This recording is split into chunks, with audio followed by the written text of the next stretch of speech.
The latch on my study door still gave that faint, familiar click, soft enough to miss, unless you were its rightful owner. Still lying in bed, I counted my daughter-in-law's steps as they crept past my room, careful, entitled. As the citrus perfume she wore to dinner drifted through the hallway, it clashed with the silence she thought I couldn't hear. While she opened my drawer with fingers that never asked, I kept mine steady on the edge of my journal. The same woman who smiled across my table each night had been rewriting my legacy behind my back. That's when I let the camera hidden in Pride and Prejudice record what even family wouldn't admit out loud. All right, before we dive into this crazy story, do me a favor. Subscribe and tell us where you're watching from. The house always settled at midnight. A soft creak in the baseboards, a sigh in the vents. But tonight, Eleanor Pierce heard something new.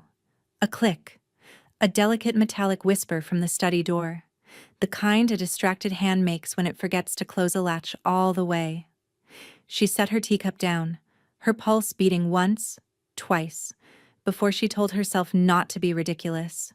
Still, when she entered the study the next morning, the drawer beneath her writing desk was open by a finger's width. The brass handle glinted like a raised eyebrow.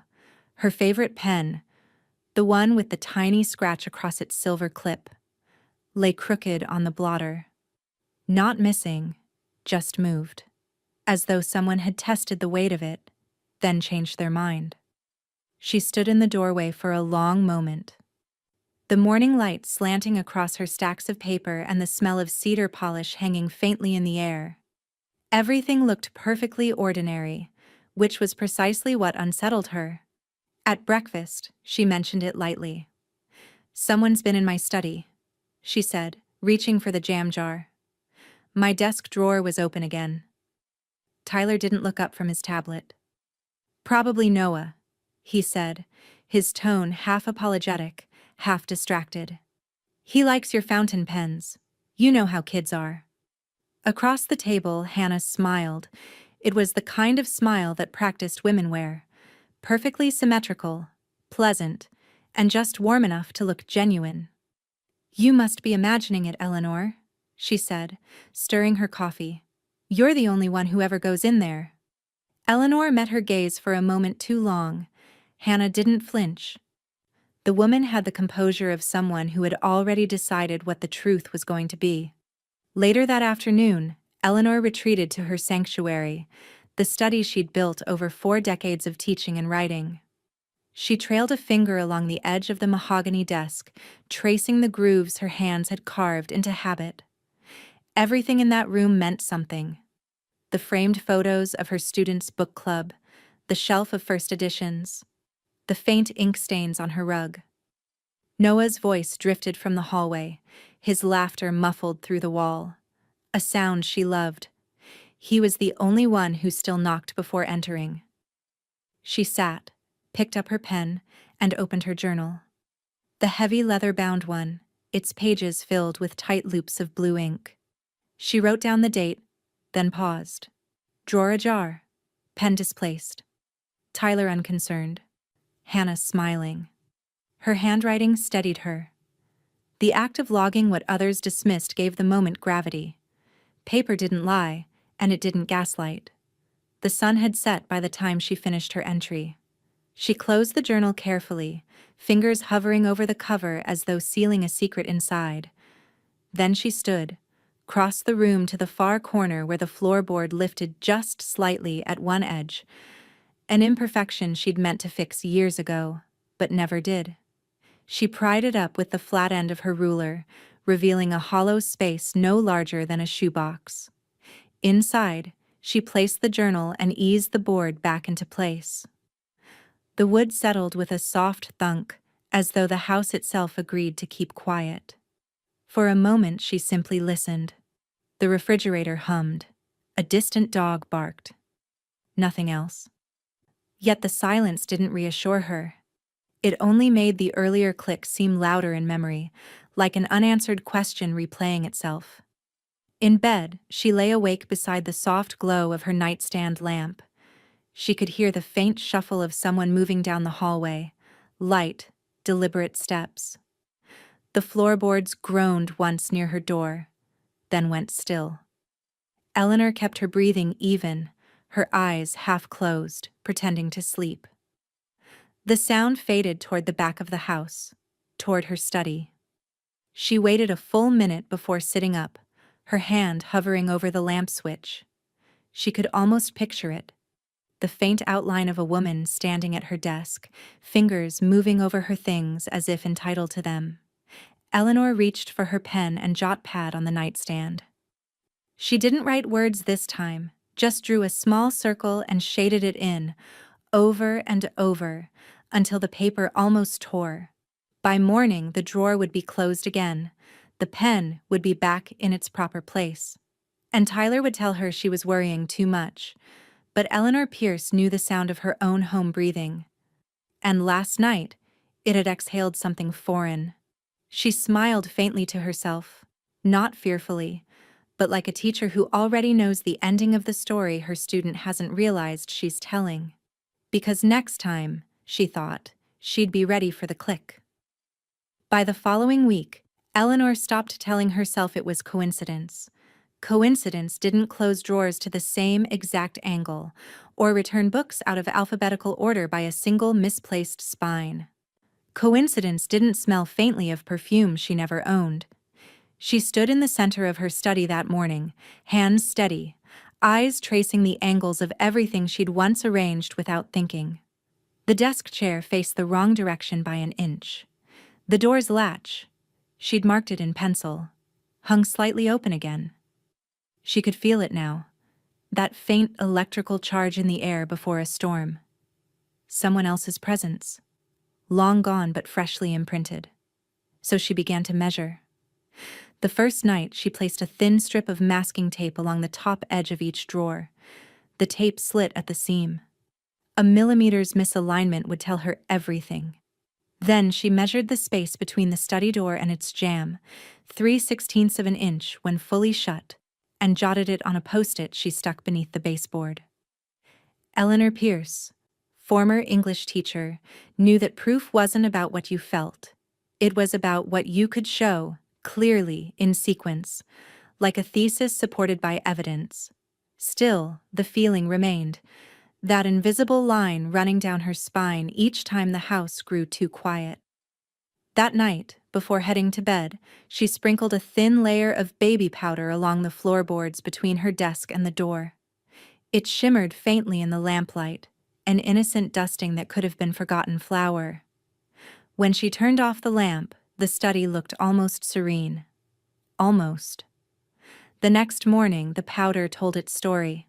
4 prints, partial, deliberate, small. Not a man's, not a child's. A woman's, size 7 at most.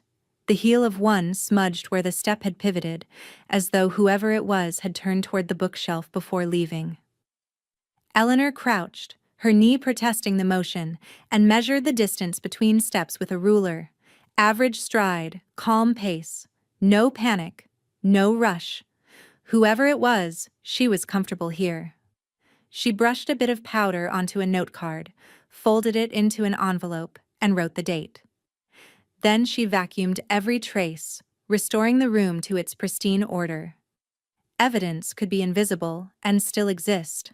When Tyler came home that evening, she met him in the kitchen, the smell of roasted chicken in the air. "Tyler," she said quietly, "I found footprints." He looked up from the mail, brow furrowing. "Footprints?" "In my study. Size 7 sneakers." He smiled tiredly, that same pacifying expression he used when Noah spilled paint on the carpet. "Hannah's probably been printing something late at night. You know she's grading papers half the time after you go to bed." Eleanor's eyes didn't move from his face. "Not in my study. She's not." He sighed, rubbing his temples. "Mom, please. You're overthinking." "I'm observing," she interrupted, voice calm and measured, like she was back in her classroom correcting an essay. "There's a difference." He hesitated, then shrugged, giving up the conversation the way he always did, surrendering to the path of least resistance. If it bothers you, lock the door. When he left, she whispered to the empty room, "It's already locked." That night, the silence pressed heavier against the walls. Eleanor sat at her desk, the faint tick of the wall clock marking time with the steadiness of a heartbeat. She opened her journal, hesitated, and then picked up the phone. Carol Tran answered on the second ring. "You never call after 9 unless it's important." "I think someone's breaking into my study," Eleanor said, her voice almost clinical in its restraint. Carol paused. "Do you have proof?" "Not yet," Eleanor said, "but I'm collecting it." "Then don't confront her, don't accuse. You don't need feelings, Ellie. You need proof." The word landed like a directive, not advice. Proof. That was the language of defense, the currency of credibility. Eleanor sat there long after the call ended, the dial tone humming faintly like static. She stared at her hands, ink-stained and trembling slightly, not from fear, but from purpose. Out the window, the yard was a pale wash of moonlight. The study reflected her own face back at her in the glass. A faint, steady ghost of a woman who'd been dismissed one too many times. She reached over and reset the lock on her desk drawer, turning it until she heard the faint click she now knew too well. Then she whispered to herself, "Let's see where you step next." The next morning, Eleanor Pierce parked her Buick outside Murphy's Tech Repair, a squat brick shop sandwiched between a vape store and an insurance office. The sign out front read, "We fix what others can't." She stepped inside to the dry hum of soldering irons and the faint metallic tang of circuit boards. Behind the counter, Dean Murphy looked up from a half-dissembled laptop. He was broader now than the boys she remembered, the one who once stayed after class to talk about Fahrenheit 451. But his eyes were the same, bright and alert, as though every problem was a puzzle waiting for precision. "Mrs. Pierce?" he said, wiping his hands on a rag. "Didn't think I'd see you again outside book club." She smiled faintly. "I need a favor." "A discreet one." He gestured her toward the back room, curiosity sharpening his expression. "Discreet's a relative term, but I'm listening." Eleanor placed a hollowed-out hardcover on his workbench. Pride and Prejudice, its spine intact, pages neatly glued together except for a rectangular cavity inside. "I'd like a camera installed here," she said evenly. "Analog. No Wi-Fi, no cloud. Just an SD card." Dean blinked. "That's old school." "Precisely," she said. "I want something she can't disable with a smartphone." The word she lingered in the air. Dean didn't ask who. He simply nodded, the kind of man who understood that privacy, once violated, didn't need explanation. By mid-afternoon, he'd fitted the miniature lens behind the printed title page, the whole camouflaged by the faint curl of a serif. He demonstrated the tiny switch along the book's inner binding. Motion activated, silent, battery lasts 48 hours. Eleanor watched every move, her eyes sharp, intent. "And you're sure it can't be hacked?" "Not unless someone's got a time machine to 1998, he said, smiling. She allowed herself a small laugh. Perfect. When she left the shop, she could feel the weight of the book in her bag, heavier than paper, heavier than its story. A relic repurposed for defense. That evening, the house smelled of sugar and cinnamon. Eleanor had baked cookies for the first time in months, a ritual she'd chosen deliberately. Calm women bake. Innocent women bake. It was the perfect camouflage. When Tyler came home, she handed him a plate still warm. "For you and Noah." He kissed her cheek distractedly and disappeared down the hall, the day's exhaustion radiating off him.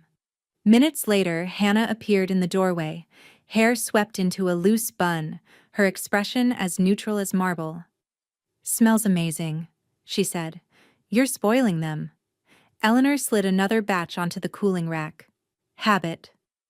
Hannah lingered, eyes flicking toward the hallway where Eleanor's study sat behind its closed door. I might print something later tonight. You mind if I use your desk? The printer in our room's jammed again. Eleanor looked up, wiping flour from her hands. Her smile was mild, almost indulgent. Be my guest.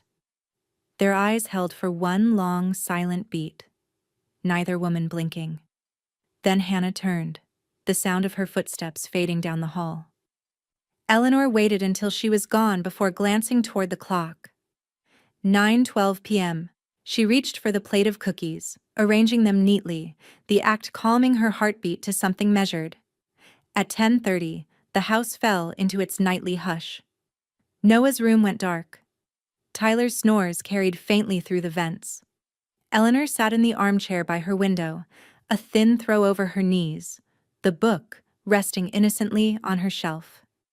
Every tick of the clock was a pulse in her ears, every creak of the floorboard, a ghost of last week's footprints. She closed her eyes, pretending to rest. Time stretched. Midnight passed. At 2:47 a.m., motion woke the silent watcher inside Pride and Prejudice. The camera's red diode blinked once inside its paper cocoon, unseen. The lens came alive with mechanical stillness, recording what it had waited days to witness. In the faint wash of moonlight, a shadow crossed the threshold of the study. Careful, slow, feminine. A hand reached for the drawer. A whisper of fabric brushed the desk. The image captured everything. The glint of pale hair, the curve of a familiar shoulder, the reflection of light off a wedding band. Then the camera clicked softly back to sleep. Down the hall, Eleanor's eyes opened in the dark, as though she'd felt the shift in the air itself. She didn't move. She didn't smile. She just whispered into the silence, "Got you." Morning came brittle and bright, the kind of Colorado light that made even dust motes look like evidence. Eleanor sat at her desk with the hollowed Pride and Prejudice open in front of her. Her fingers hovered over the tiny SD card, no bigger than her thumbnail, as if it were an explosive she was afraid to arm. She slid it into the slot on her old laptop. No internet connection, no sync to the cloud, just the quiet whir of a machine older than Hannah's marriage vows. The screen blinked once, then filled with grainy black and white footage. 2:46 a.m. The timestamp pulsed faintly in the corner. The frame showed the familiar silhouette of her study door easing open. Then came Hannah, barefoot, calm, no hesitation. Eleanor's throat tightened as she watched her daughter-in-law glide to the desk like a woman entering her own office. Hannah's hair was loose around her shoulders, catching the faint glow of the nightlight from the hall. She moved with purpose, pulling open the locked drawer Eleanor had tested dozens of times. It gave instantly, as though the lock had been picked or quietly disabled long ago. Hannah lifted a folder from the drawer, leafed through pages until she found the notarized trust documents Eleanor had signed years earlier. Then, phone in hand, she began taking photographs. Flash off, shutter muted. The phone's screen cast a ghostly blue sheen across her face. Eleanor leaned closer to the laptop, her knuckles whitening against the desk. Hannah's lips moved, soundless on camera. But Eleanor, lip-reading from years in front of distracted students, caught the shape of the words. She doesn't even deserve this house. For a long moment, Hannah just stood there, staring at the documents as if she were holding her own inheritance. Then she tucked the papers back, closed the drawer halfway, precisely halfway, and turned off the lamp. The footage ended with the faint reflection of her wedding ring catching the light. Eleanor sat perfectly still. The house around her was silent except for the ticking clock, and even that seemed to hesitate. The footage ran out. The truth didn't. She ejected the SD card, labeled it with the date and time in her careful script, March 9th, 2:47 a.m., and slid it into a small archival envelope. The weight of it in her palm was nothing, but it felt heavier than the world. At noon, she drove back to Murphy's Tech Repair. Dean was waiting near the counter, wiping oil from his fingers. "So," he said, reading her face, "you caught something." Eleanor nodded. "I caught enough." He followed her to the back, and when she showed him the footage, he whistled softly. "Damn. You want me to install audio next time?" You'd get her whole monologue. Eleanor shut the laptop with quiet finality. "No, words aren't the problem. Behavior is."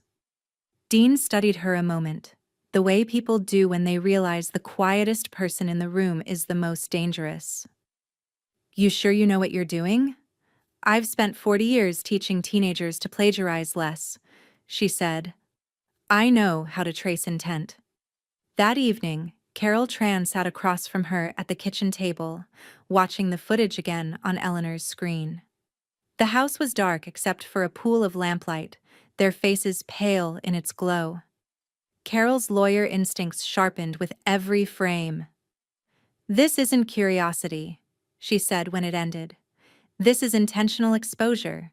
She's photographing financial material that isn't hers." Eleanor folded her hands, steady as a surgeon's. "She wants to take what doesn't belong to her." Carol gave a small nod. "Then you'll need a timeline, file logs, consistency." "I've already started," Eleanor said, lifting a small index box beside her chair. Each card was dated and labeled: drawer positions, lock checks, prints, the night she called Dean. A teacher's archive of betrayal. Carol exhaled slowly, almost admiringly. "You're building a case, Ellie." Eleanor looked toward the darkened hallway. "No," she said softly. "I'm building a wall." Later that night, when everyone else had gone to bed, she returned to the study. The hollow book sat back in its place on the shelf. She traced a finger over its spine, then over the floorboard where her journal slept beneath. For a long time she listened. To the refrigerator's hum, the wind rattling the maple outside, the slow inhale of her house. Nothing stirred, but she left the desk lamp on anyway, bathing the room in a small circle of light, a stage awaiting its next act. And just before she turned to leave, she murmured to the empty air. She wanted proof of ownership. I'll give her proof she'll never recover from. By Monday morning, Eleanor's quiet had hardened into something deliberate. She brewed her coffee the same as always, buttered her toast, even checked the mail. But the motions were armor now, not habit. She'd stopped flinching at the sound of the study door because the game had changed.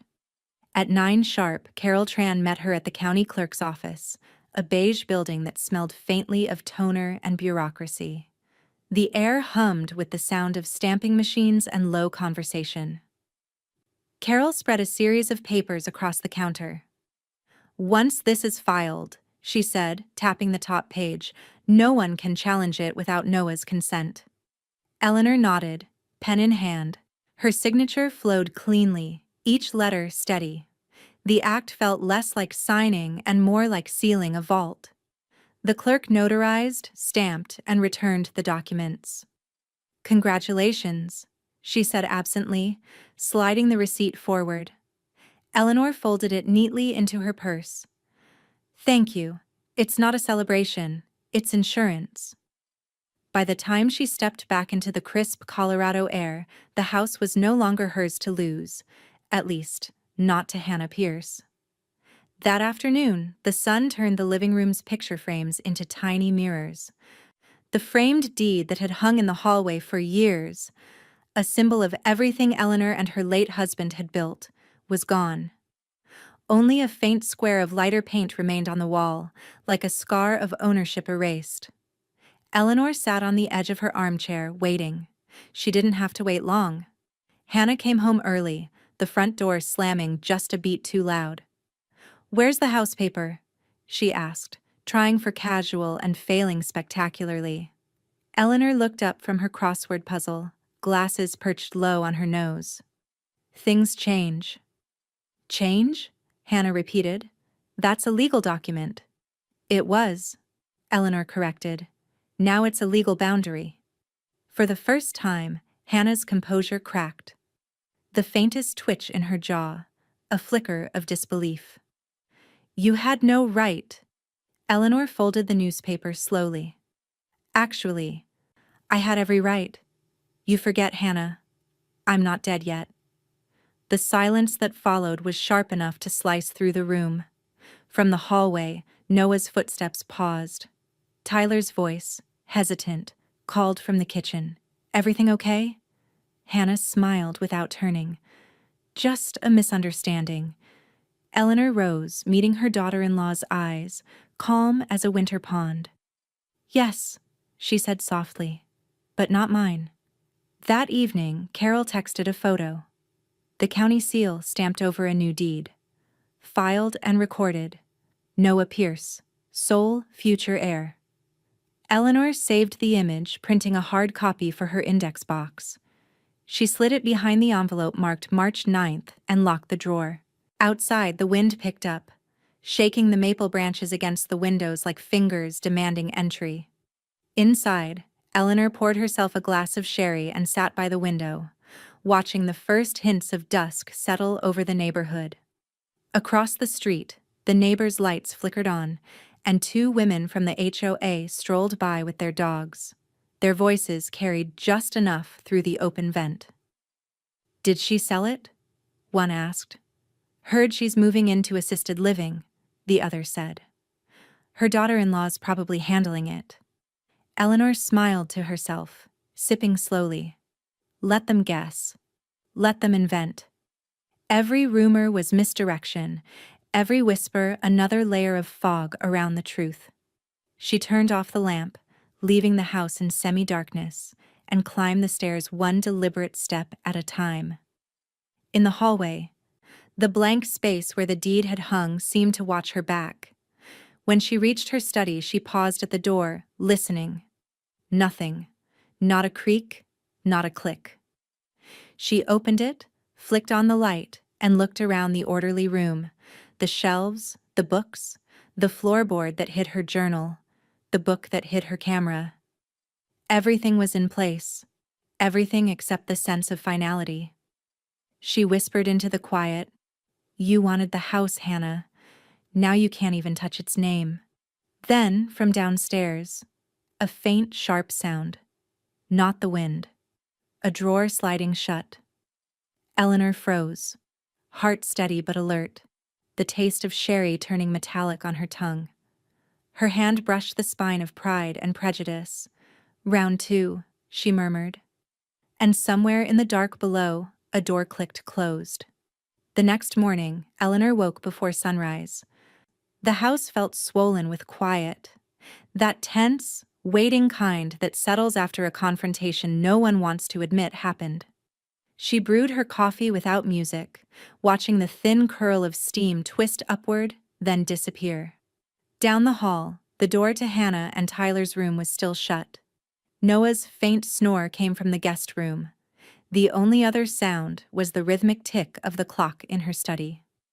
It was steady, predictable, unlike the people she lived with. She went to her desk, unlocked the top drawer, and took out a crystal paperweight shaped like an apple, a retirement gift from her last class. To anyone else, it was sentimental clutter. But Dean had repurposed it. Beneath the base was a pinhole microphone, wired to a slim voice recorder tucked into a hollowed-out dictionary. Analog again? Dean had asked the night before, when she'd met him in the back lot behind his shop. Always, she'd said, digital things can be erased.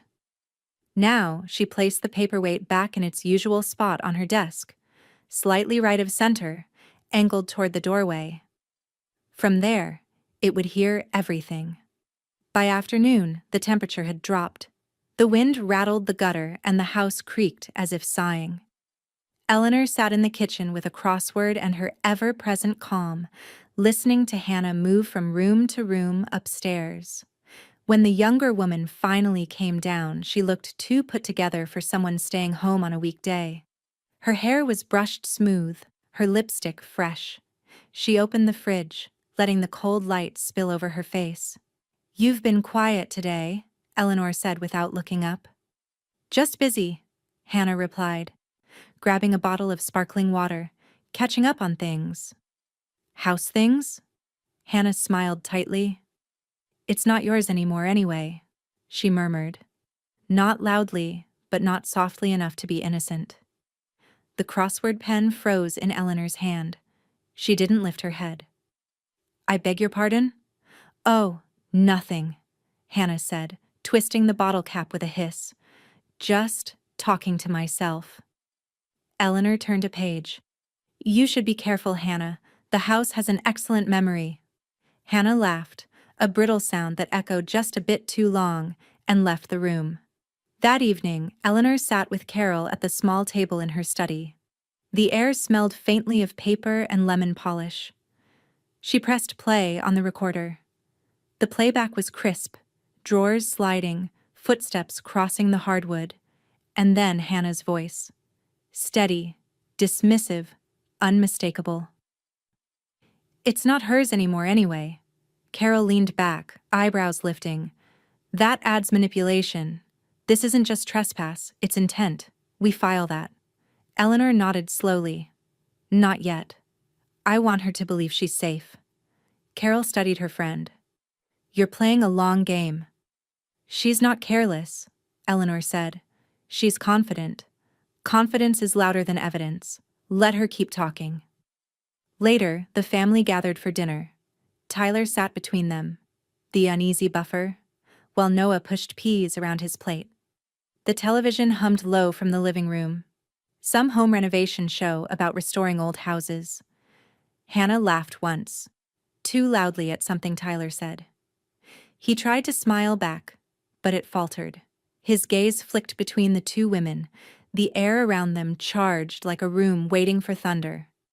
"You two seem tense lately," he ventured. Eleanor dabbed at her mouth with a napkin. "Do we?" Hannah didn't answer, only clinked her fork against the plate and said sweetly, "Some people just don't like change." Tyler sighed, muttering, "Maybe we should all take a breath." He looked down again, his avoidance as practiced as ever. From across the table, Noah finally asked the question no one else dared.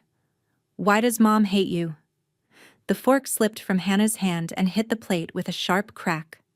Eleanor met the boy's eyes gently. "Hate's a heavy word, sweetheart. Some people just don't like being told no."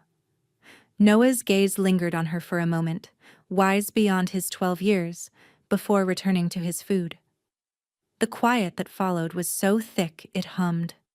When dinner ended, Eleanor carried the dishes to the sink. Through the reflection in the kitchen window, she saw Hannah standing in the doorway, watching her. No smile this time, no pretense, just a silent calculation behind those eyes, as if each was measuring how much longer the other could stand the tension before something snapped. Eleanor turned off the tap and let the dripping continue. One slow, steady plink at a time.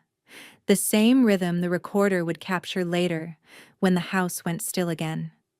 And as the sound echoed through the empty kitchen, she whispered to herself, "Keep talking, Hannah. The house is listening." By the time Tyler opened his laptop that night, the house was quiet enough to make him uneasy. The television was off, the dishwasher hummed low in the kitchen, and Hannah was upstairs in their room, humming under her breath. That tuneless, careless hum she always used when she was editing lesson plans. He'd been trying to finish a report for the district board when his mother's name flashed in the inbox. The subject line read simply, "For your eyes only." He hesitated, jaw tight, before clicking. The email contained no message body, just one attached zip file. Inside, 6 still images, time-stamped in neat succession. The first few frames meant nothing to him. The study door, Eleanor's desk, the lamplight pooling across stacks of paper. But the third image froze him. Hannah. She was standing at Eleanor's desk, drawer open, phone raised, flash disabled. His own wife. her expression sharp and efficient. A woman rifling through papers that weren't hers. Tyler scrolled faster. Another frame showed her photographing documents, another with the drawer half closed. The timestamps read 2:47 a.m., the same hour he remembered rolling over in bed to an empty space beside him. His pulse quickened. The room suddenly felt airless. For a long time he stared at the screen, hoping for some explanation that didn't exist. Maybe Eleanor had staged it. Maybe it was an old clip taken out of context. But the details were undeniable. Hannah's wedding band glinting under lamplight, her hair pulled back the way she wore it when she worked late, the soft outline of her shadow against the bookshelves. The click of the door startled him. Hannah stepped in, towel slung around her neck, her hair damp from a shower. "You're still working?" she asked lightly. Tyler turned the laptop toward her. "What is this?" Her face didn't move for half a second. Then she blinked, a practiced softness slipping into place. "Where did you get that?" "Mom sent it." Hannah's laugh was thin, brittle. "A setup. Obviously. You know how she's been. Paranoid. Resentful. She's staging things, Tyler. She's trying to turn you against me." "She doesn't even know how to use Photoshop," he said quietly. "That's what Dean's for, isn't it?" she snapped. "Her little tech accomplice? You've seen how obsessed she's become. Cameras, notes, God knows what else. You think this is normal?" Tyler didn't answer. The silence between them was a living thing now. Heavy, breathing, watching. "I was printing something that night," Hannah pressed. "She probably planted that camera to make me look—" "Like what?" His voice was sharper than she'd heard in years. "Like someone who goes through my mother's legal documents at 3 a.m? Her mouth opened, then shut. He stood, closing the laptop. "I can't do this right now." "Tyler." He walked past her down the hall. The bedroom door to the guest room clicked shut behind him. The next morning, Eleanor found him in the kitchen, bleary-eyed, sipping burnt coffee. He didn't look at her. "She says it's fake," he muttered. Eleanor nodded once. "Of course she does." He rubbed the back of his neck. I don't know who to believe anymore." She reached over and refilled his cup. "Then stop believing. Start observing." By afternoon, she was back in her study. Dean stood by the doorway, toolkit open, fitting a small black scanner into the frame. "Facial recognition," he explained. "Only registered faces can open the door. You, Noah, and Tyler. She tries, it stays locked." Eleanor watched the laser grid sweep across the surface, her reflection fragmenting in red light. "Let's keep it that way." Dean hesitated. "You sure this isn't overkill?" "It's protection," she said. "Overkill comes later." He chuckled softly. "You always were my favorite teacher." She didn't smile. "You were always my best student. You learned to listen." That evening, Carol stopped by, coat dusted with snow, briefcase under her arm. She spread paperwork across the dining table, legal filings, draft letters, a cease and desist template. "This is preemptive," Carol said. "If she tries to challenge ownership, access your accounts, or claim you're unfit, we file this. It's your warning shot." Eleanor nodded, signing without hesitation. "Fire it if you have to." Carol glanced toward the stairs, her voice lowering. "Tyler believes you now?" "Not yet," Eleanor said, capping her pen. "But disbelief has an expiration date." That night, Eleanor walked her usual round of the house, checking locks, lights, alarms. When she passed the guest room, she heard the quiet buzz of Tyler's laptop, the faint blue glow painting his tired face. He was scrolling again through the images she'd sent, fingers trembling slightly over the trackpad. When Hannah's voice called softly from the hall, he flinched and closed the lid. Eleanor didn't move, only watched from the shadows. There was a moment, the smallest one, when he looked toward her study door, eyes hollowed by the kind of dawning realization that can't be undone. She turned away before he could see her.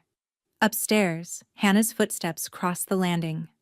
A door opened, then closed with deliberate slowness. Eleanor paused halfway up the stairs, every muscle still. The new lock hummed faintly from her study, scanning, rejecting. And in that low electric buzz, she heard the first real sound of Hannah losing control. 3 days later, the letter came. Thick cream stationery, embossed with the law firm's insignia. The Pierce family mailbox had never looked so official. Hannah was the one who retrieved it. Tyler was still at work. Noah at school. Eleanor pruning her roses in the front yard, her gloves, the same shade as the petals. The envelope caught the light. Neat, professional, undeniable. By the time Eleanor came back inside, the letter lay open on the counter, its folds already creased with irritation. Hannah stood beside it, arms crossed, chin lifted like she was bracing for a storm she'd already decided to ignore. "I assume this is your doing?" she said. Eleanor removed her gloves, setting them down one by one. "Carol's, technically. She's the attorney." Hannah laughed, sharp, dry, humorless. "A cease and desist? You think you can sue me for living here?" "For trespass," Eleanor corrected. "And tampering." "This is absurd." Hannah's voice rose. "You're trying to humiliate me in front of the whole neighborhood." "On the contrary," Eleanor said, taking off her hat and brushing off a stray petal. "You've managed that yourself?" Hannah stared at her for one long, dangerous second. Then she reached for the letter, tore it straight down the middle and kept ripping. Slow, deliberate tears, pieces fluttering to the floor like confetti. Eleanor didn't move. When the last scrap fell, she simply said, "You can't shred evidence, Hannah." Hannah's chest heaved once. "You really think anyone will believe your paranoia?" "Not anyone," Eleanor replied. "Just everyone." She left the kitchen then, walking toward her study with the calm of someone whose plan had just reached its next checkpoint. By Thursday, the whispers had started. The faculty lounge at the high school buzzed with rumor. Apparently, the police were called. Someone murmured near the vending machine. "I heard it's about financial documents," another added. "Privacy violation or something." By Friday, a curt email from the district superintendent hit every teacher's inbox. "Ms. Hannah Pierce has been placed on administrative leave, pending review of conduct allegations." The same message appeared, politely phrased but unmistakable, on the HOA community board. A reminder to all residents to respect privacy and property lines. Hannah came home early that afternoon. The front door opened and closed without a sound. Eleanor could tell by the silence that followed, the absence of heels clacking, of chatter or excuse, that the humiliation had finally begun to settle in. She stayed in the kitchen, rolling dough between her palms. The smell of vanilla and browned butter filled the air. Noah wandered in, peering over the counter. "You're baking again." "Stress baking is tactical," Eleanor said, pressing the cookie cutter into the dough. "It gives people something sweet to chew on while the truth sinks in." He grinned faintly. "That sounds like something from your book club." "Maybe," she said. "Or maybe it's just good strategy." That evening, Carol arrived with her laptop and a sealed envelope. "The restraining order's filed," she said, setting it on the table. "Civil court dates in 3 weeks. She's officially on notice." Eleanor placed a tray of cookies between them, the scent still warm. "Would you like one?" Carol took one, biting into it thoughtfully. "It's strange," she said. "You're calmer now than when this began." "Because she's not." Carol smiled wryly. "You know she's going to retaliate." Eleanor's expression didn't change. "Then I'll document that too." That night, rain moved in. Soft at first, then insistent. drumming against the windows. Eleanor stood at her study window, watching the reflection of her house lights flicker across the wet glass. She could see Hannah's shadow through the frosted panel of the front door, standing there, unmoving, not knocking, just watching. The security light blinked on, flooding the porch in harsh white. Hannah turned away quickly, disappearing into the storm. Eleanor exhaled, steady and slow. The rhythm of rain against the roof matched her heartbeat. Even, composed, ready. Behind her, the facial recognition lock blinked green, then blue, scanning, resetting. In that small sound, she found reassurance. The system saw what mattered. It recognized who belonged. She turned off the lamp, whispering into the darkness. "You can rip paper, Hannah, but not consequences." Outside, the storm hit harder, drowning the street in white noise, and beneath it, faintly, the sound of a car door slamming shut. Saturday morning arrived brittle and cold, the kind of chill that made the whole neighborhood sound sharper. Sunlight glared off melting puddles. Inside the Pierce house, silence had settled again, that tense, uneasy kind that came after too much pretending. Noah padded barefoot down the hallway, clutching a sketch pad and a mug of cocoa. He'd been trying to draw the maple tree outside, but his pencil kept wandering, shading shadows where there weren't any. He heard the faint hum of the dryer, the scrape of his mom pacing the kitchen, and, beneath it all, the house's quiet breathing. He paused outside his grandmother's study. The light was off, the door locked, but on the small desk just outside, a stack of papers sat half-tucked under a notepad. Eleanor must have forgotten them last night after writing. Curiosity was a kind of inheritance in this house. He'd caught it from her. He lifted the top page. Her handwriting looped tightly across the lines, neat and deliberate.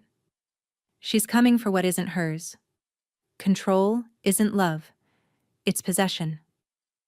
Some people have to lose everything to understand ownership. Noah frowned. The words sounded like something from one of her book club thrillers, except he recognized the tone. The same quiet sharpness his grandmother used when she wasn't teaching a lesson, but setting a boundary. He didn't notice Hannah in the doorway until she spoke. "What are you reading?" He startled, the paper crinkling in his hand. "Grandma's journal. I didn't mean... Give it to me." Her voice was tight, not angry yet, just controlled, the dangerous kind. He hesitated. "Why?" "It's hers." Hannah stepped closer, hand outstretched. "Because she's poisoning you against me, against all of us. Don't you see what she's doing?" Noah clutched the page instinctively to his chest. "She's not lying." Something inside her broke. "What did you say?" "You were in her study," he blurted. "You're the one she meant." Hannah's eyes flashed, sharp, frightened, furious. She reached out, snatching for the page. When he didn't let go, her hand came down, a sharp crack that echoed across the hallway. The paper fluttered to the floor between them. Noah's cheek stung. He stared at her, tears gathering but refusing to fall. "You hit me." For a second, Hannah looked horrified. Then the mask slipped back into place, tight and desperate. "You don't understand." "Mom." Tyler's voice came from the bottom of the stairs. He'd heard the slap. His footsteps were slow, careful, like a man walking through glass. Hannah turned. "It's not what it looks like." He was... Tyler's eyes flicked to Noah, then to the paper on the floor. He bent, picked it up, read the words once, twice. The silence stretched so long it felt like the air might split open. When he finally looked up, his face was pale, jaw set in something that wasn't shock anymore. It was decision. "Get out," he said quietly. Hannah froze. "Tyler, pack a bag. Tonight." She took a step forward, searching his face for a trace of softness that wasn't there. "You can't just..." "I said get out." His voice didn't rise, but it carried the kind of weight that ended arguments before they began. Noah's eyes were wide, his breath quick. Hannah stared between them, husband and son, and for the first time she looked smaller than the space she occupied. She turned sharply, storming down the hall, the sound of drawers and zippers breaking the silence. Eleanor stood at the top of the stairs, unseen, her hands wrapped around the banister. She hadn't meant for the boy to read those words, but perhaps fate had better timing than she did. Minutes later, the front door slammed. Tyler gathered Noah's jacket from the hook, handed it to him. "Go wait in the car," he said softly. When the boy left, Tyler looked up toward the landing. Eleanor met his gaze, not triumphant, not smug, just unflinching. "She hit him," he said, voice cracking. "I know," she replied quietly. "The house told me." He closed his eyes, nodded once, and left without another word. Through the window, Eleanor watched the car pull out of the driveway, headlights cutting through the dusk. Rain had left the pavement slick and reflective. 2 streaks of light fading into the street. The house, for the first time in months, was silent. And downstairs, a single piece of paper still lay on the floor, creased, damp from a fallen tear, her handwriting blurring only at the edges. "She's coming for what isn't hers." Eleanor bent, picked it up, and smoothed it flat again. Then she whispered to the empty air. "She came. She lost." Outside, somewhere in the distance, thunder rumbled, low, approving, final. The house on Meadowlark Lane had gone quiet. Not peaceful, empty. For the first time in years, Hannah Pierce could hear every sound the place made without her. The refrigerator's hollow hum, the faint click of the heating vents, the echo of her own footsteps bouncing off walls that no longer seemed to welcome her. She hadn't turned on the TV in 3 days. The silence felt punishing, but she couldn't stand the noise either. Noise made her think someone might answer back. She sat at the kitchen table, her phone screen lighting up with a notification from the district's HR portal. Administrative leave extended. Pending review. Below that, a single unread message from Tyler. "We're staying at Mom's for now. Don't contact Noah." Hannah locked the phone and set it face down. The house creaked again. Slow, deliberate. Every sound felt like judgment. Outside, rain had turned the yard to mud, and the flower beds Eleanor once tended looked strangled by weeds. Hannah pulled her cardigan tighter, realizing too late that the chill wasn't from the air. It was from absence. She whispered to herself, "She wanted me out. Now she's got it." But even saying it aloud didn't sound like victory. It sounded like surrender. Across town, Eleanor's home glowed warm under the soft amber of porch lights. Noah's backpack hung by the door.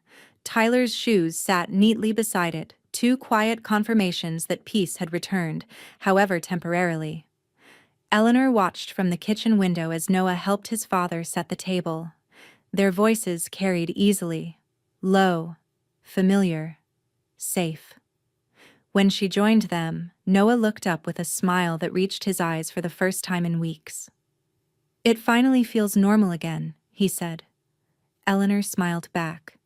"That's the goal, sweetheart. Normal is underrated." She poured sweet tea for the boy, coffee for Tyler, and water for herself. It was a ritual more powerful than any victory, the ritual of reclaiming a home.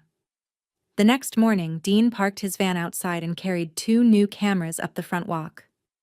"Exterior coverage this time," he said, gesturing toward the eaves. "One above the porch, one facing the driveway. Motion sensors only. Nothing online." Eleanor nodded, holding the door for him. "Keep it analog. I like knowing my evidence isn't floating somewhere in the cloud." He smiled faintly. "You really don't trust the modern world, do you?" "I trust paper, locks, and people who show up when they say they will," she said. Dean installed the last camera under the gutter, testing the range. "That should do it. No one sneaks up on you again." She stood beside him on the porch, watching him pack up his tools. "No one ever will," she said. By afternoon, Carol arrived in her usual black coat, briefcase under one arm and a calm efficiency in her step. She laid a folder on the dining table, neatly labeled, final pages clipped together. "Everything's ready," she said. "The lawsuit's airtight. The restraining order stands, and the county's acknowledged your trust filings. If she tries anything, even an appeal, we've got preemptive injunctions drafted." Eleanor read the top page, her glasses low on her nose. "How long before she's notified?" "Today. Officially by courier." Carol smiled faintly. "I almost pity her." Eleanor closed the folder, aligning the corners with deliberate precision. "Don't. Pity's what she mistook for weakness." They shared a quiet look. Carol had seen enough clients crumble. Eleanor, she realized, had done the opposite. She'd solidified. That evening, the familiar laughter of Eleanor's book club filled the study again. The women sat in their usual spots, steaming mugs in hand, the faint scent of sugar cookies drifting through the air. Marjorie teased, "We thought you'd given up hosting forever." "Temporary sabbatical," Eleanor said lightly. "Some chapters just take longer to close." The group chuckled. Someone asked what they'd be reading next month. "Something about privacy and accountability," Eleanor said, almost playfully.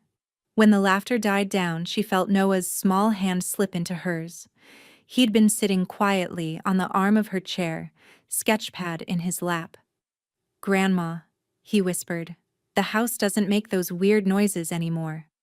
Eleanor squeezed his fingers. "That's because it knows we're safe again." He nodded solemnly, then added, "Do you think she's okay?" Eleanor looked toward the window, where dusk pressed softly against the glass. Beyond the light, the dark outline of Hannah's old car sat parked a few houses away. Not moving, not approaching. Watching. She smiled faintly, a teacher's patience hiding a strategist's certainty. Eventually, people learn what silence means. The doorbell rang, one clean chime that cut through the laughter. Every voice in the room stilled. Eleanor rose slowly, smoothing her skirt, her expression unreadable. "Stay here," she said to Noah, then walked toward the door. Outside, a shadow moved past the frosted glass. Familiar height, familiar stillness. Eleanor's hand hovered over the lock. For the briefest moment, she thought she heard the whisper of rain again, like memory looping back. Then she straightened, her voice calm and cold as the night beyond the door. "You can knock," she said softly, "but that doesn't mean I have to open." The door remained closed, and from behind it, just the sound of silence, thick and waiting, the kind no one could fill. The courtroom smelled faintly of old varnish and anxiety, that particular blend of paper, perfume, and fear that Eleanor had always associated with bureaucracy. The overhead lights buzzed softly, and the flag behind the bench hung utterly still. Hannah sat at the petitioner's table, posture perfect, hair pinned tight, the mask of professionalism clinging to her like armor. Tyler was nowhere in sight. Eleanor sat across the aisle beside Carol Tran, her hands folded neatly over her leather notebook, calm and still as a portrait. When the bailiff called the case, Pierce versus Pierce, the murmur of spectators dropped into an expectant hush. The judge, a silver-haired woman with reading glasses perched low on her nose, adjusted her files. "Let's make this efficient," she said. "Ms. Pierce, you allege harassment, unlawful surveillance, and defamation by your mother-in-law, correct?" "Yes, Your Honor," Hannah said smoothly. "She's been documenting me, spreading rumors, installing cameras." "Allegedly," Carol interrupted without looking up. "With reason." The judge raised a brow. "We'll see." Carol stood and approached the bench with measured calm. She laid down 3 envelopes and a small USB drive. "Your Honor, these are timestamp materials. analog footage, handwritten logs, and supporting statements. The defendant has cataloged every alleged intrusion with verifiable dates. The judge gestured to the bailiff, who gathered the evidence. Proceed. Carol's voice stayed even, almost conversational. My client documented a consistent pattern of trespass into her locked private study. She did not distribute these materials until after the petitioner initiated baseless claims of harassment. The footage you're about to see is from March 9th. The judge pressed play. On the small courtroom screen, the grainy black and white image appeared. Hannah, 2:47 a.m., slipping into the study, rifling through papers, phone camera flashing faintly. Every second of it unfolded in brutal, undeniable quiet. When it ended, the room was so still that even the hum of the fluorescent lights seemed to stop. The judge leaned back. Ms. Pierce, that's you in the video? Hannah's mouth opened, then closed. That could have been altered. It wasn't, Carol said, producing a notarized statement from Dean Murphy and a sworn affidavit from the camera's chain of custody. Analog media. No Wi-Fi, no external edits, just motion-triggered footage. My client is old-fashioned, Your Honor. Fortunately for her, that's also tamper-proof. Eleanor watched Hannah's expression shift from defiance to disbelief, then to something smaller. The moment realization sank in that she'd lost more than a case.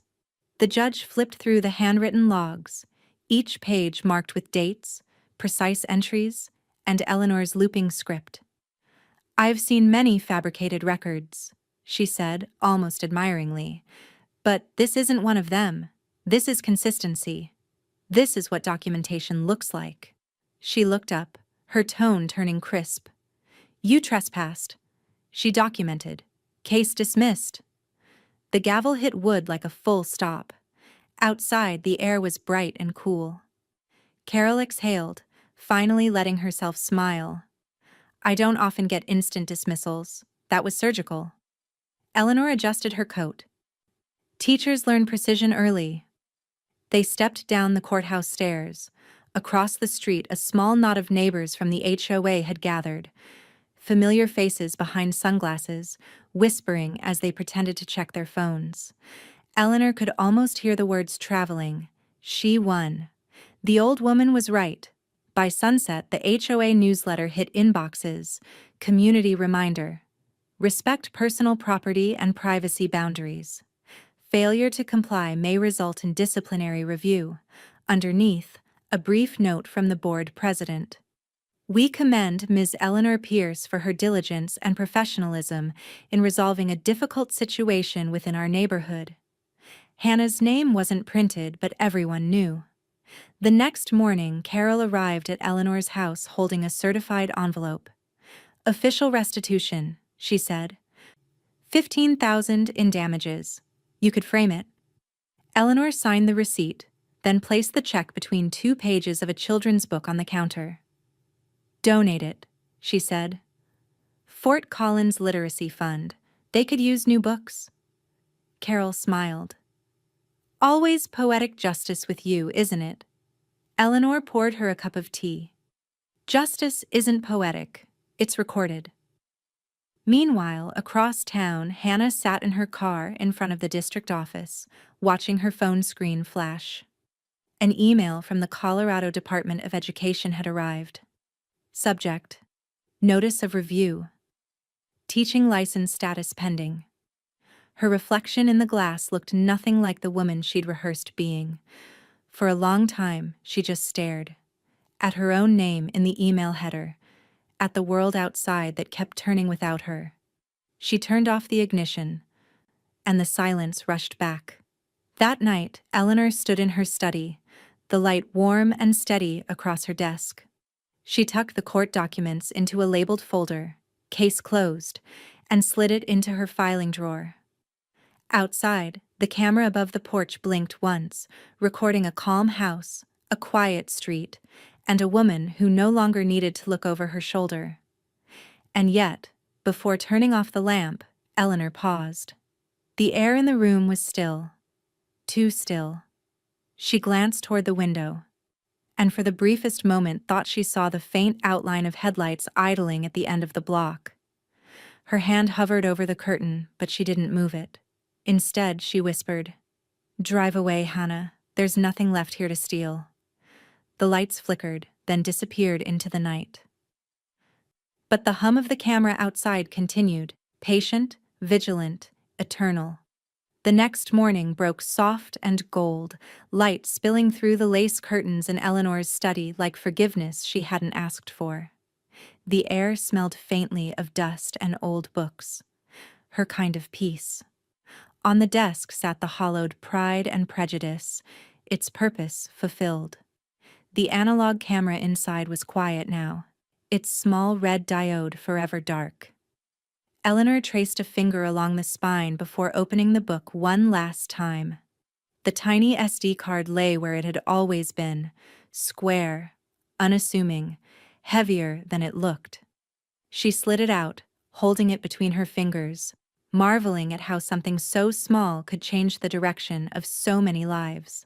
She placed the camera and card inside a small oak box lined with velvet, the same one that once held her husband's watch and her teaching medals. She locked it, turned the key twice, and whispered, "Thank you for the truth." A knock came from the front door. Dean stood there, jacket unzipped, the smell of engine grease clinging faintly to the cold air around him. He gave her a crooked grin. "Came to see if you wanted me to wipe the footage for good. Fresh start." Eleanor considered him for a long moment. "No," she said finally. "History deserves its evidence." He nodded slowly. "You know, most people would burn it." "I'm not most people." "That's true." He smiled faintly. "You're a teacher. You grade the test even after the students already failed." She laughed, genuinely this time. "And you're still quoting metaphors like you're trying to pass my class." Dean tipped an imaginary hat and stepped off the porch. "Then I guess I'll give you an A for closure." That afternoon, the sound of shovels and laughter drifted in from the backyard. Tyler and Noah knelt beside the study window, dirt streaking their jeans, a flat of pink and white impatiens waiting to be planted. "Make sure they get morning light," Eleanor called from the porch. "Yes, ma'am," Tyler said, glancing up with the sheepish grin of a man rediscovering ease. Noah pressed the last seedling into the soil and looked over his shoulder. "Can I paint the sign now?" "Of course." He ran to the patio table, where a small wooden plank and jars of acrylics waited. With careful strokes, he painted each word, tongue between his teeth in concentration. When he was done, he held it up proudly. "Private study, knock first." Eleanor smiled, eyes shining. "Perfect." He hammered it into the ground beside the window. The sign gleamed in the sunlight, not as a warning, but as a promise. That evening, Carol dropped by with a bottle of wine and her usual irreverent humor. She set 4 glasses on the table, even poured one for Noah. A splash, for celebration only. When they toasted, Carol lifted her glass high. "To receipts, literal and legal." Dean laughed, and Tyler shook his head. "You're all terrible influences," he said. Eleanor smiled. "That's what keeps life interesting." The laughter that followed was soft, real, the kind that didn't echo off tension but sank comfortably into the walls. After they'd gone, she lingered by the window, watching the flowers nod gently in the breeze. The security lights flickered once, adjusting to dusk, then steadied. For the first time in months, the house was entirely still. No hidden footsteps, no hum of suspicion. Only the sound of the wind brushing the shutters and Noah's quiet humming from upstairs. She sat at her desk, pen poised over her journal, and wrote in neat, looping script, "Camera retired, case closed, home restored." Then, after a pause, she added one more line. "Peace requires proof, but once you have it, you can finally let go." Eleanor closed the journal, locking it in her desk. The oak box stayed on the shelf, sealed, silent, unforgotten. Outside, the garden glowed under the soft porch light. The sign Noah made swayed faintly, the paint still drying. And though she couldn't see it, Eleanor knew that just beyond the edge of the fence, the neighborhood had gone quiet too. A calm born not of fear, but of understanding. She leaned back in her chair, exhaled, and whispered into the stillness, "Good night, old friend. You've done your job." The house breathed with her, but as she turned off the lamp, the porch camera blinked once, just once, as if to remind her that peace, like vigilance, was never absolute. The letter came on a Tuesday. Plain envelope, government seal, no return address. Eleanor found it folded in her mailbox between a hardware store coupon flyer and a community newsletter about the upcoming neighborhood yard sale. She didn't open it. Not yet. She didn't need to. The silence of the street told her what it already said. By noon, the local news vans were parked outside Hannah's subdivision, their satellite dishes glinting beneath the Colorado sun. The headlines spread fast, first online, then whispered in grocery aisles and school parking lots. Local teacher violated elder's privacy. License revoked after court evidence surfaces. The anchors said her name with the kind of false neutrality reserved for people whose reputations are too small to sue. The story played twice an hour. A single clip ran beneath the headline. Hannah, exiting the courthouse weeks ago, expression hard, lips tight.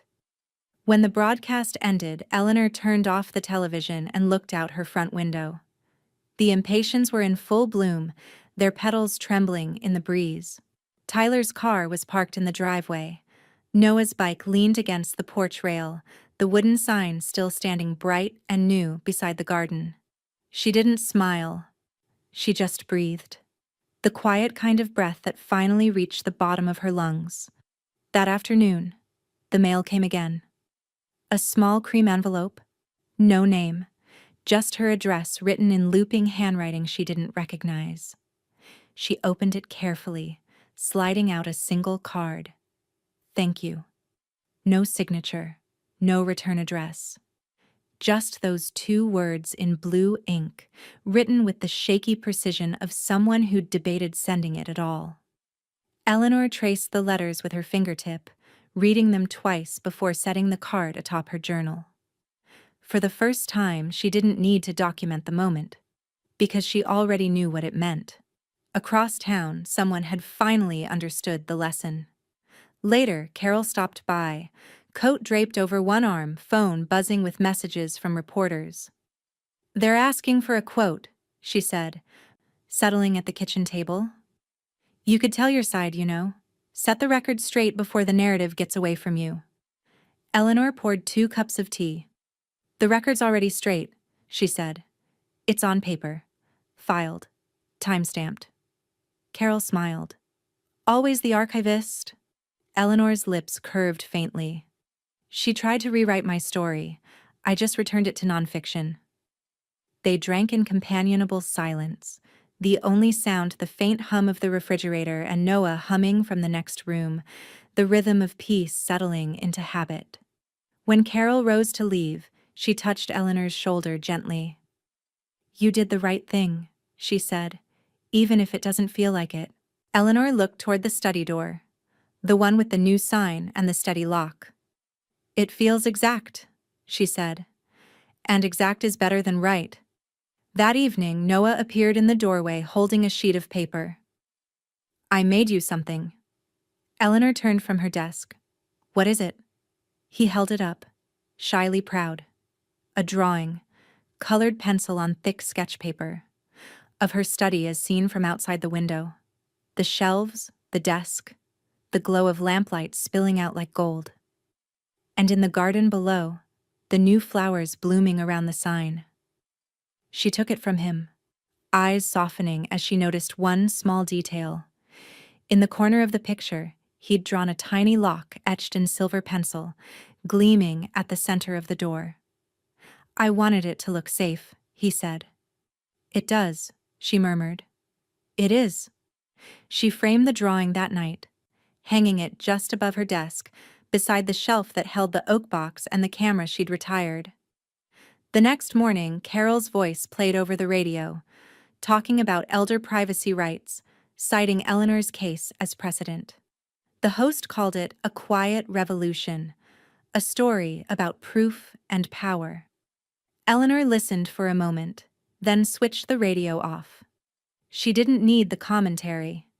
She stood at her window, sunlight spilling across her face, watching the impatience sway in the breeze. She tried to take my room, she said softly to no one in particular. I made it evidence. The house was still again, humming with the quiet of satisfaction, of order restored. But just as she turned away from the glass, she noticed something on the curb. A car idling far down the street, headlights dimmed. Too far to make out the driver, but close enough for the unease to return like a forgotten echo.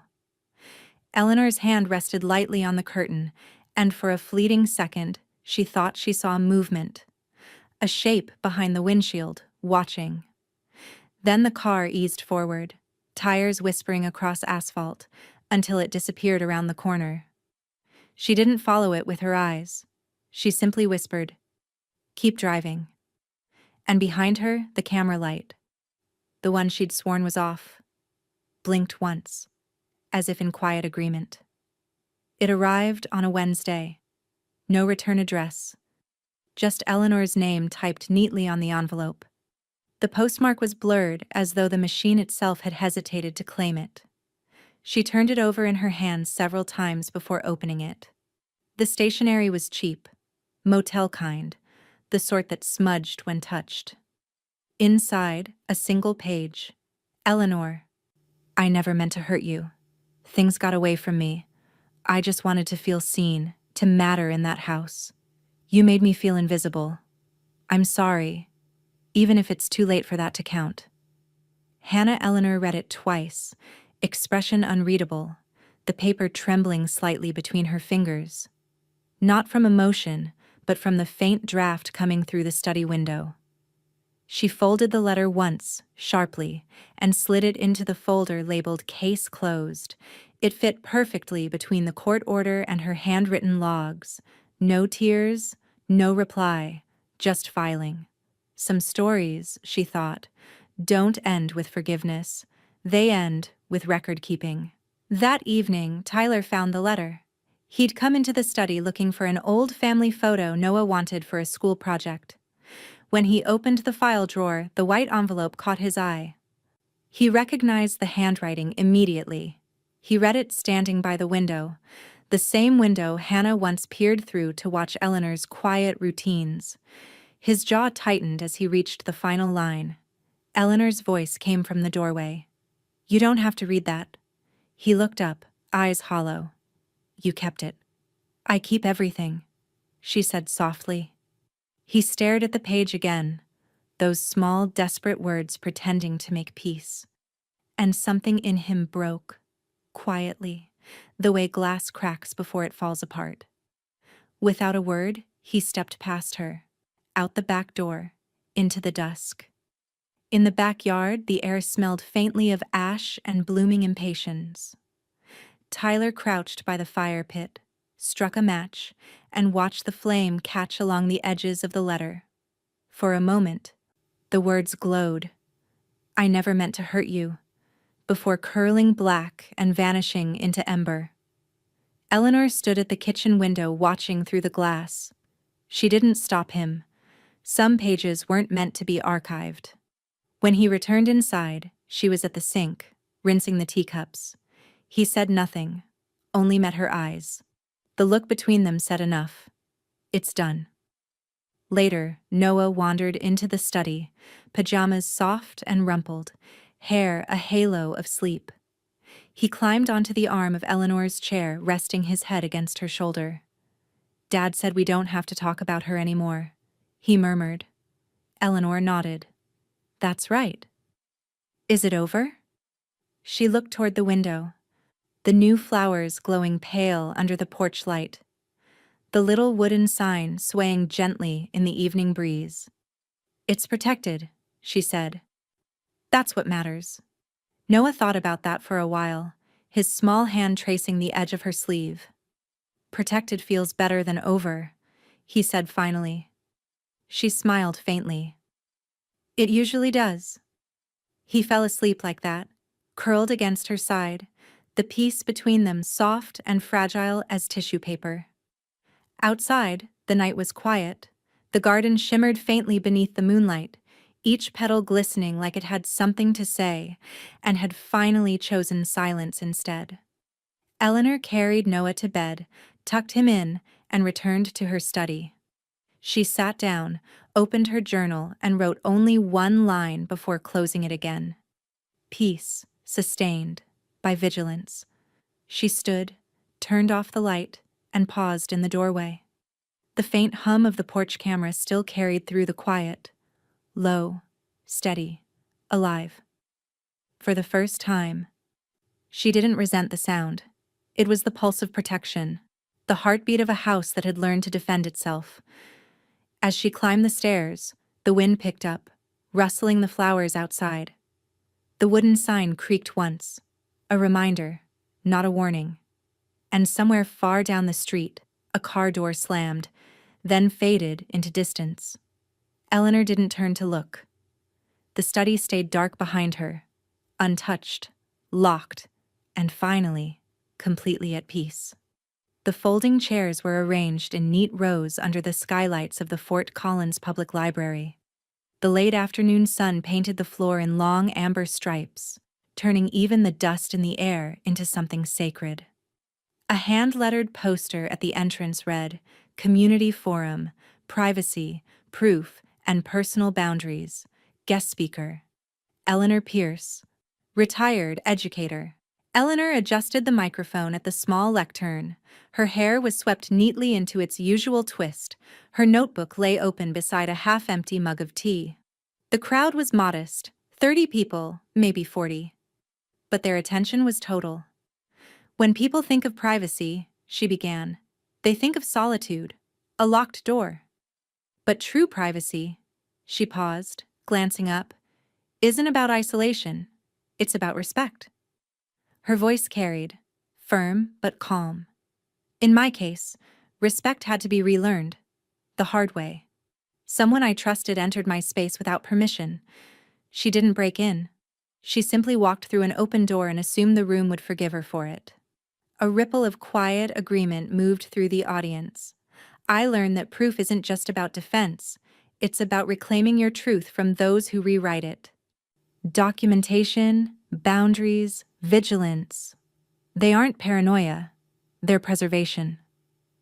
When the applause came, it was soft, restrained, the kind that comes from people who understood every word because they'd lived something close to it. Afterward, Dean Murphy lingered until the crowd thinned. He approached the podium with a small box in his hands, wrapped in brown paper and tied with twine. "Couldn't resist a parting gift," he said. Eleanor arched an eyebrow. "Dean, you've already given me enough gadgets to outfit a spy movie." He grinned. "This one's symbolic." She untied the string and opened the box. Inside was a gold-plated SD card mounted on a small wooden plaque. The engraving read simply, "Proof." Eleanor's throat tightened in the way gratitude sometimes disguises itself as restraint. "It's beautiful," she said softly. He shrugged. "Consider it a medal for surviving modern paranoia. Or mastering it," she corrected. They both laughed quietly, the easy sound of two people who understood that vigilance could be both burden and art. The following week, Noah sat cross-legged on the study floor, surrounded by towers of journals. The room smelled faintly of cedar and paper, the sunlight catching on the brass corner of her old desk. "Grandma," he asked, squinting at the looping handwriting on one spine, "what's the difference between Memory 1983 and Memory 1983, revised?" "One has mistakes," she said, stacking another pile beside him. "The other has understanding." He grinned. You really keep everything, huh? Everything worth remembering. He nodded and began alphabetizing them with serious concentration, small fingers brushing against decades of her life. Each journal thudded softly into place, like bricks in the wall of a fortress that would never fall again. That evening, the house filled with the familiar murmur of book club chatter, Marjorie, Carol, and the others returning to the same chairs they'd once occupied when gossip was the only war fought here. The impatiens outside glowed through the window, their petals swaying in the faint summer wind. Marjorie raised her mug. "Feels good to be back in this room." Carol smiled, settling beside Eleanor. "Full circle." Eleanor looked around. The shelves in order, the desk gleaming, the air light again. She entered without knocking. She said quietly, her voice steady. "I closed the door with purpose." The women fell silent, not out of discomfort, but reverence.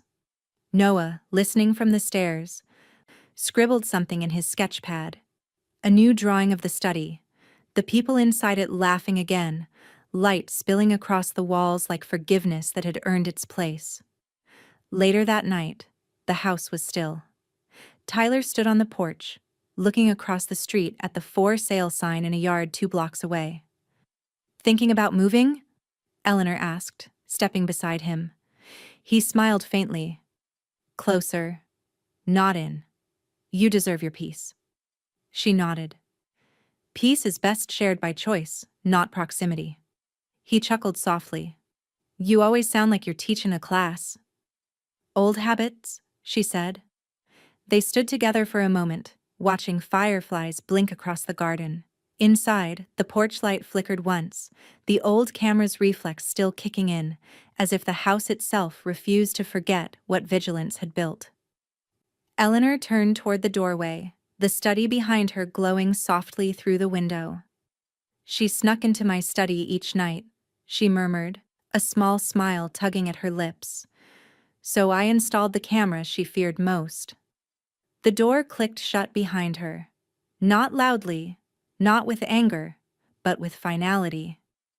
Outside, the garden swayed under the moonlight, a quiet witness to the kind of victory that didn't need noise to last forever.